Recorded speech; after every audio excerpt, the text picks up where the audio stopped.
La sous-commission sur les actifs numériques, la fintech et l'inclusion, pourrait produire une législation favorable pour les investisseurs. Dans le même temps, l'Iran et la Russie veulent mettre leurs efforts ensemble pour contourner les sanctions américaines grâce à la blockchain. Bonjour et bienvenue sur ma chaîne. Ici, nous simplifions la compréhension et favorisons l'apprentissage des crypto-monnaies, du Web 3.0 et de la blockchain en général.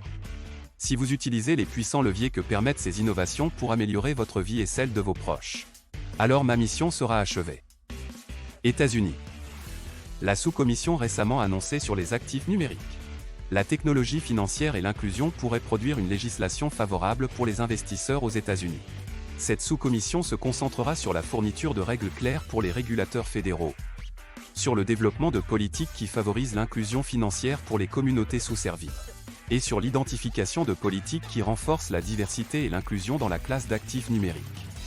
Selon un rapport de recherche de JP Morgan publié fin 2022, l'implication dans les actifs numériques des différentes races, noirs, hispaniques, asiatiques et blancs, et leur revenu est presque similaire d'un groupe racial à l'autre.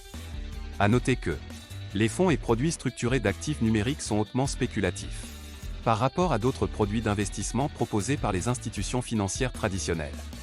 Russie-Iran. L'Association russe de l'industrie cryptographique et de la blockchain a annoncé le 16 janvier que les gouvernements russes et iraniens ont commencé à coopérer sur une stablecoin, conjointement émise soutenue par de l'or. Son objectif est de faciliter les transactions transfrontalières, sans l'utilisation de devises fiat. Historiquement, ces pays ont été opposés à l'élaboration et à la prolifération des crypto-monnaies. Cependant, en fin d'été 2022, les deux pays ont approuvé l'utilisation des crypto-monnaies pour les échanges commerciaux à l'étranger pour éviter les sanctions. De plus, les échanges commerciaux entre les deux pays ont augmenté, avec la Russie étant la principale source d'importation iranienne parmi ses voisins de la mer Caspienne.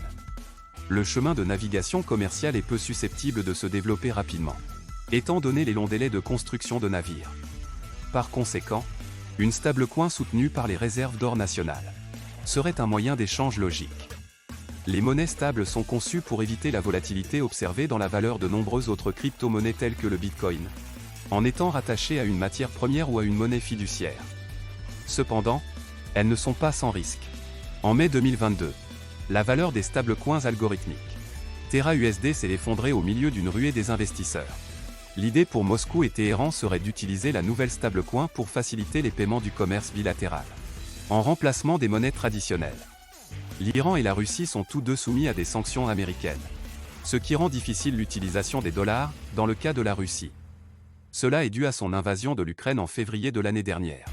Dans le cas de l'Iran, c'est une conséquence de son programme nucléaire et d'autres questions. N'hésitez pas de me laisser savoir en commentaire ce que vous pensez de cette approche pour contourner les sanctions américaines que mettent sur pied ces deux pays. C'est toujours un plaisir de discuter et d'échanger avec les membres de la communauté.